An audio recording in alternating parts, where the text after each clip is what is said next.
Let's talk about Future, arguably one of the most influential voices in rap over the last decade. His flow is hypnotic, his beats addictive, but it's not just music, it's a message. And the message behind Future's catalog, it's spiritual and it's dark. Future's entire catalog is drenched in death, drugs, sex, violence, and demonic vibes, and we're normalizing it. In March Madness, he says the world's messed up, but then glorifies the very thing tearing it apart. Guns, dirty money, lean. In Codeine Crazy, he literally crying out through addiction. A man drowning in drugs and calling it greatness. And Masked Off, that became an anthem. Percocet, Molly Percocet. That's not just a line, that's a spell. And many young people are living under it.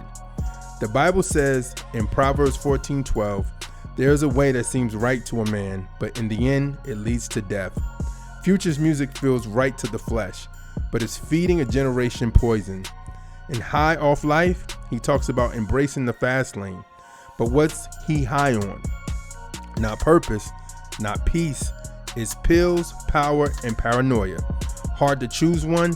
He's bragging about women like they're accessories.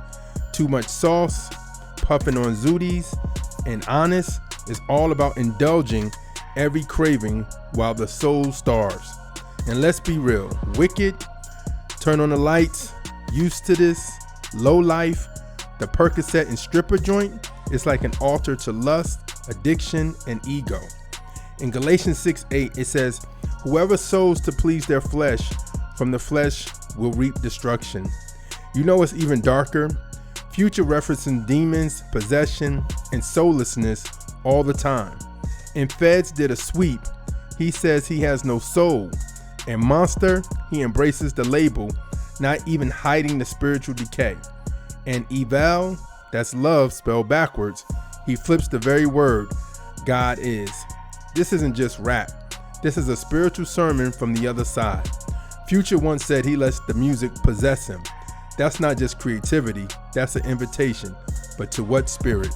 The Bible says in Ephesians 5:11, have nothing to do with the fruitless deeds of darkness, but rather expose them. So that's what we're doing. This isn't about judgment. This is about discernment. Because if you're vibing to death, drugs, demons, and dysfunction every day, don't be surprised when your spirit feels heavy, empty, or numb. You can't keep filling your ears with death and expect to walk in life. In John 10:10, Jesus says the thief comes only to steal, kill, and destroy. I came that they may have life and have it more abundantly. So here's the question. Are you dancing to the thief's beat, or are you living in the rhythm of the kingdom? Because Future might be the soundtrack to the culture, but Jesus is still the answer for the soul.